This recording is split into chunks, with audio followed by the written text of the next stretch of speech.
The envelope was already open when I walked into the room. I remember that detail more clearly than anything else from that morning, the way it sat on the mahogany table, its flap torn back like a wound that couldn't be closed again, and the way my mother-in-law, Constance Beaumont, held the single page inside as though it belonged to her. As though it had always belonged to her. She didn't hear me come in. Or maybe she did, and simply chose not to care. Either way, she stood there in the morning light of the Beaumont Estate Library, reading something that had my name on it, and the world I thought I understood shifted quietly beneath my feet. I didn't say anything. I stood in the doorway with my coffee cup growing cold in my hand, and I watched her lips move over the words, and I thought about a woman I had never met, a woman named Vera May Holloway, who had died 3 months before this morning, who had been my grandmother, and who, it seemed, had left something behind that other people very much wanted to control. That letter. That single page. The one Constance was reading with such confident hunger. I had kept it sealed for 6 weeks. And tonight, I understood why she had been so determined to open it first. My name is Adrienne Holloway Beaumont. I have been called quiet. I have been called patient. I have been called, on more than one occasion, a woman who doesn't fully understand the world she married into. Constance said that last part to her son, my husband, Marcus, on the evening of our wedding, when she thought I was out of earshot. She said it the way you say something you want the air to carry, deliberately, carelessly, loud enough to plant a seed. I let it land. I let it grow. Because I had learned, long before I ever walked through the gates of the Beaumont property on the edge of Savannah, Georgia, that the most dangerous thing a woman can do is let other people know exactly what she knows. Grandma Vera taught me that. She taught me a great many things, actually. She taught me how to read a deed. She taught me how to identify a lien. She taught me how to sit across from a man in a suit who does not believe you understand what he is saying, and smile, and let him keep talking, and wait. She taught me all of this from a rocking chair on the porch of a house that smelled like cedar oil and peach preserves, in a town called Millen, Georgia, where the roads were red clay and the evenings came in slow and heavy and gold. She had a particular way of pausing before she said something important.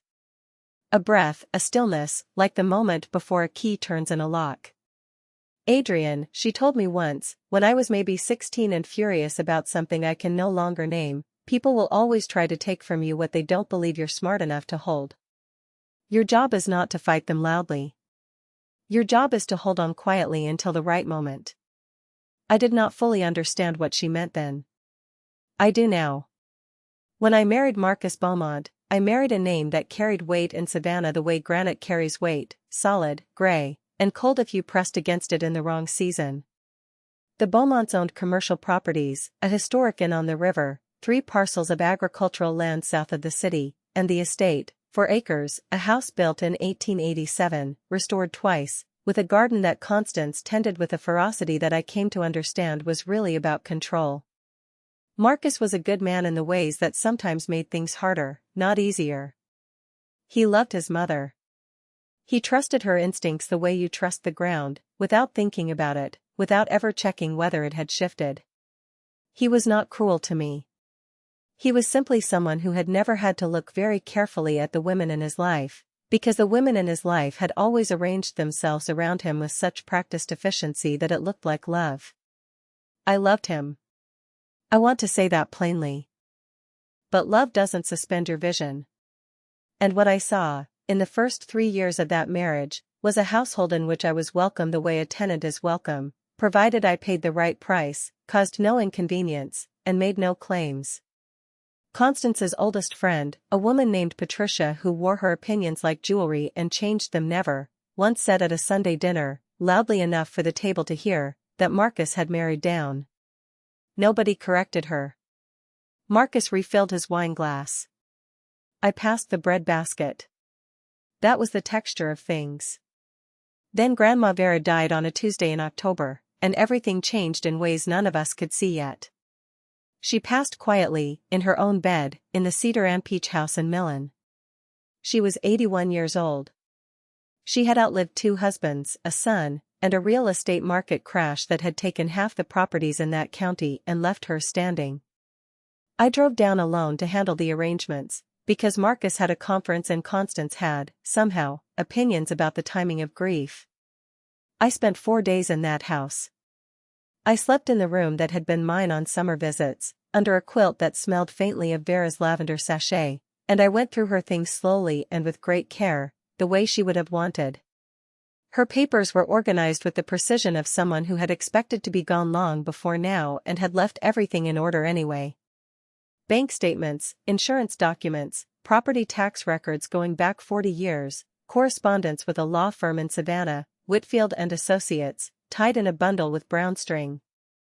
And one envelope, separate from all the rest. It was sitting on top of her Bible, centered exactly, as though placed there by a steady and deliberate hand. My name was written on the front in Grandma Vera's tall, looping script, Adrian. Just my first name. No last name, not Holloway, not Beaumont. Just Adrian, as if she knew exactly which version of me would need to open it. I picked it up. I felt the weight of it. There was more than one page inside, maybe 2 or 3, and something else, something flat and stiff, like a folded card or a smaller document tucked within. I didn't open it that night. I told myself I wasn't ready. That I needed to get through the funeral first, the reception afterward, the long drive home with the radio off and the Georgia pines sliding past in the dark. But the truth I only admitted much later, was that some part of me understood it was important to keep it sealed for a while. Some instinct, some echo of everything Vera had ever taught me, said, not yet. Hold this. Wait. So I brought it home and put it in the cedar box I kept in the back of my closet, the one from her house that she had given me years ago, the one that smelled faintly still of her. And I waited. Marcus knew about the envelope. I told him in general terms, that Grandma Vera had left me a personal letter. He nodded, said something kind about how she'd clearly loved me, and returned to his phone.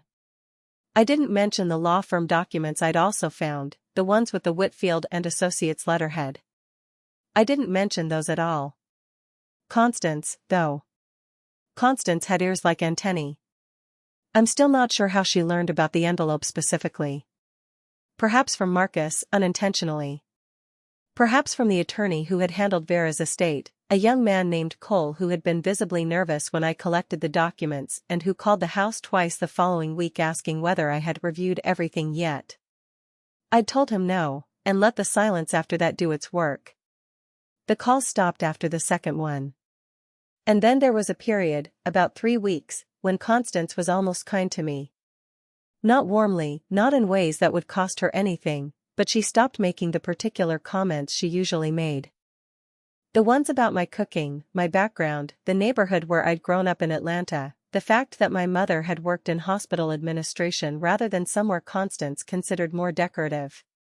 She stopped making those comments and started appearing in rooms where I was, asking questions about how I was settling in after the loss. I answered her carefully. I offered nothing.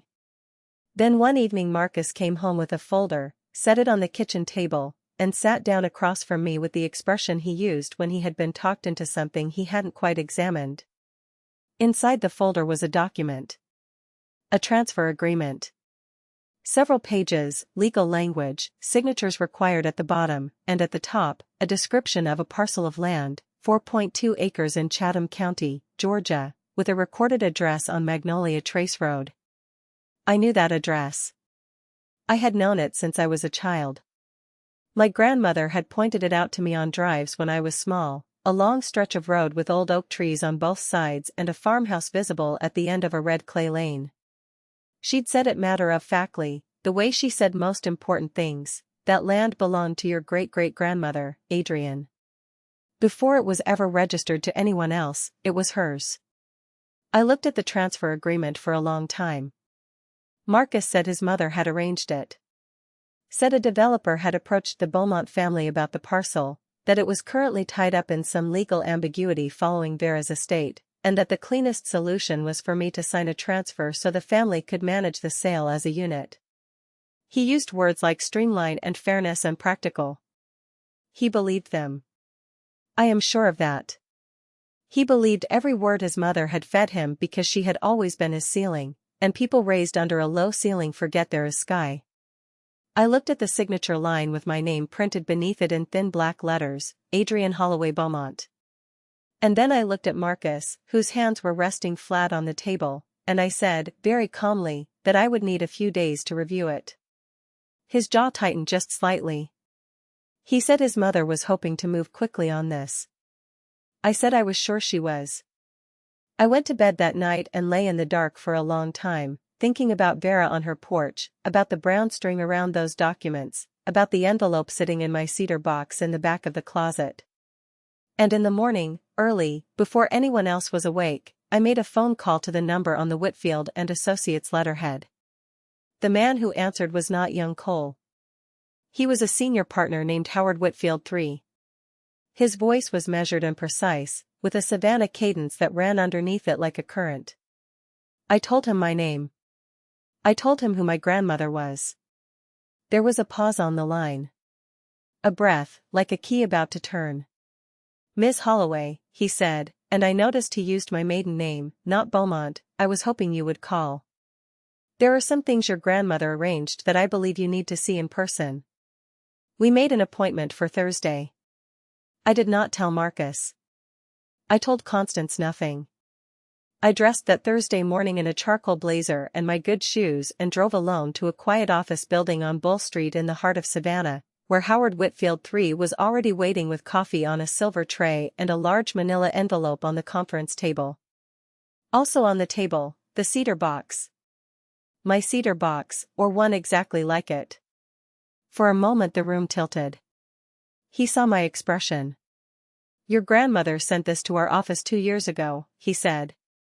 Instructed us to deliver the contents to you directly, in person, should you appear within 6 months of her death.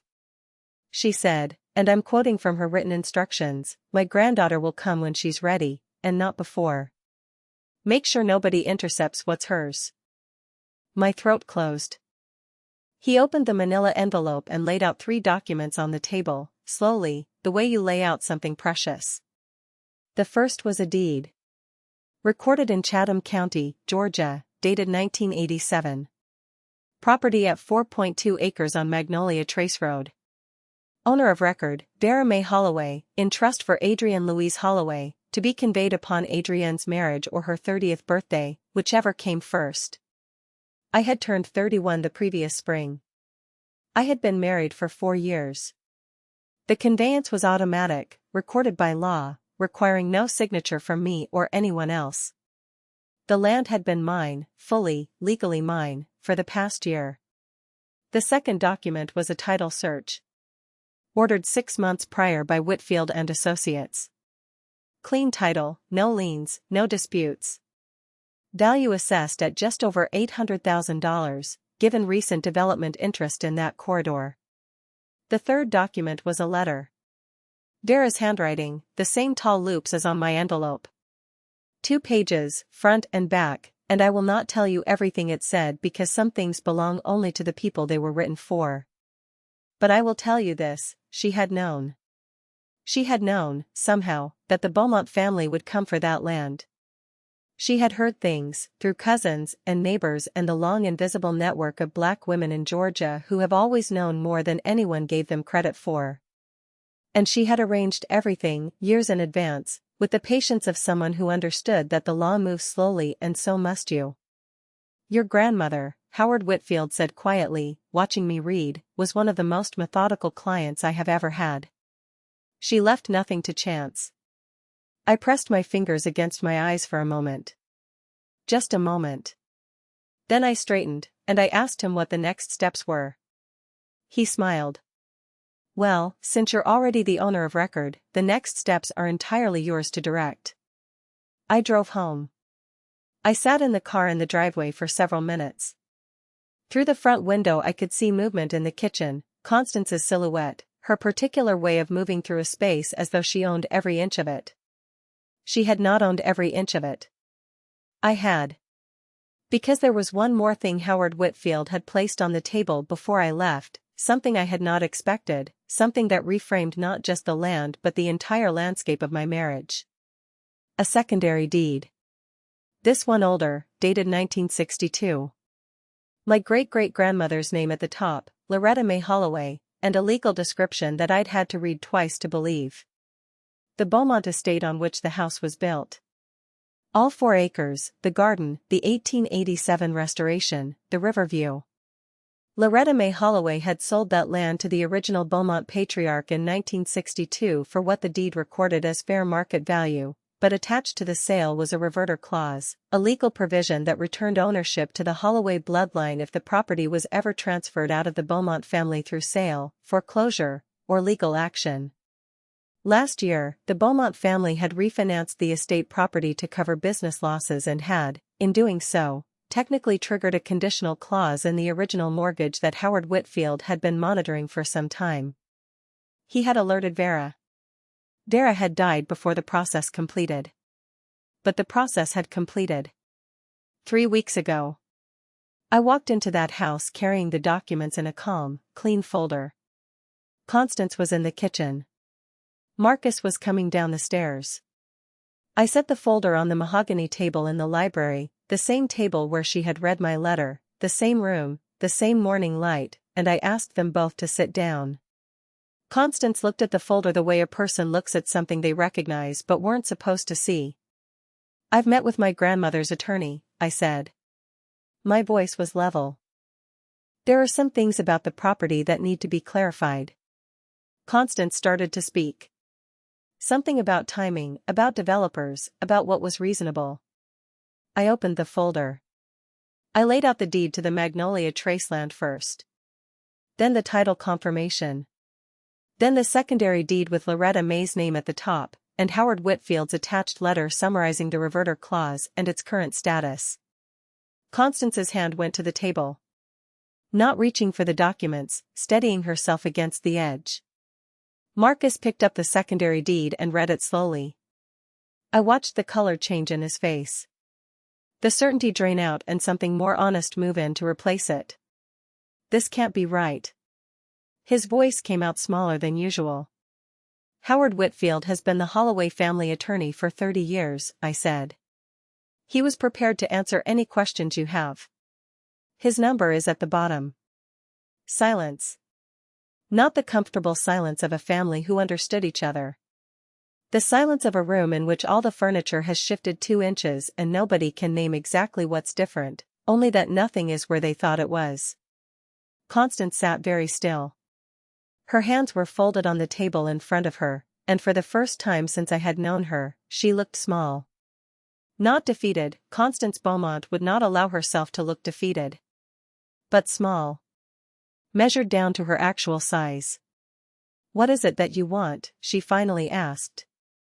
Her voice was low, stripped of its usual register of authority.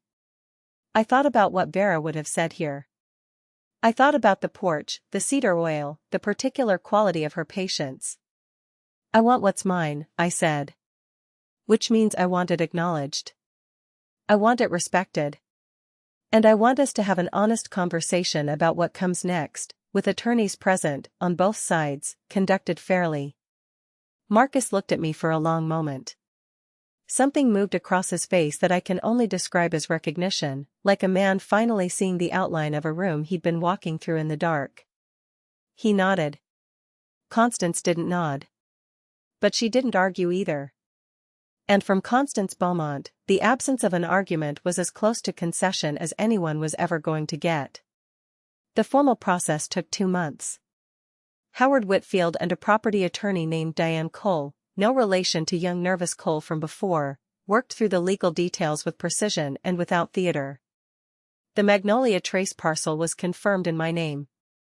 The estate property was a more nuanced situation, and I will not pretend it resolved itself without pain, because it did not. There were difficult conversations. There were nights when Marcus and I sat across from each other at the kitchen table and worked through things that had needed working through for years, things that had been covered by the surface elegance of a marriage that had always prioritized appearance over honesty. We are still working through them. I say that plainly. Some things do not resolve cleanly, they resolve slowly, with effort, and only if both people are willing to keep showing up. But the land is mine. Recorded, confirmed, undisputed. And on a Thursday afternoon in late spring, I drove out to Magnolia Trace Road and stood at the edge of those 4 acres and let the Georgia afternoon come down around me, the smell of red clay and cut grass and the distant sweetness of something blooming in the tree line that I couldn't name but recognized somehow anyway. Like a smell from a dream you can't quite place but know you've known a long time. I thought about Loretta May, who had walked this land before roads were paved. I thought about Vera, who had spent 40 years ensuring it would come back to us. I thought about the cedar box, and the brown string, and the envelope with just my first name on it, and all the quiet careful work of women who understood that legacy doesn't shout, it waits, and plans, and holds on until the right moment. I pulled the letter from my bag. I had read it many times by then. But I read it again, standing there, in the late light. She ended it the way she always ended things. A breath, a stillness. The land remembers who loved it first, she wrote. And so do I hold what's yours, Adrian. Not for pride.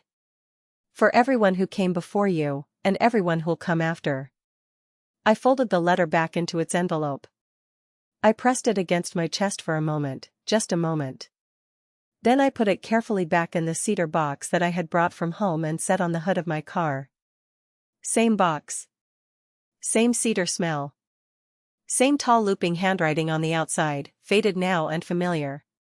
The difference was that I knew, standing there, what she had meant all those years ago on the porch. Not about the land specifically. About the larger thing, the inheritance that has nothing to do with property value or legal description. The inheritance of knowing who you are when other people are very certain you don't know. The inheritance of patience that looks, from the outside, like passivity, but from the inside feels like the stillness before a key turns in a lock. I set the cedar box back in my car. I stood there a moment longer, watching.